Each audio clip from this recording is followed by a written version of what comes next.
Alright mga paps, no? So meron pa tayong another variant na ilaw na LED lights na heavy duty at pang malakasan. So ito naman asa 120 watts. Yung kanina 80 watts yung box type na quad LED. So dito naman 120 watts.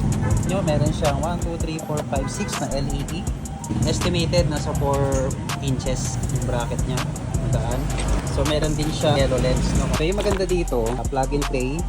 Yung motor mo may crash guard, may heavy duty bracket. So, madali mo na lang siya may install. Kung maganda to mga paps, napakalakas. So test natin. So ito yung kanyang switch. So natin. So pag on mo, sa kanya, dilaw. Kasi meron siyang yellow lens. Hindi mo bawal yan mga paps. So napakalakas niya. Spotlight siya mga paps. So optional no, kung dilaw, white. So spotlight siya. So maganda sa pang endurance. Long range yung ilaw niya. Napakalakas niya mga paps. Itong maraming stock sa Pops Pie install. Gusto nyo na ganyan setup, bagay sa mga ATV, mga big bikes. Punta lang kayo sa Pops Pie install.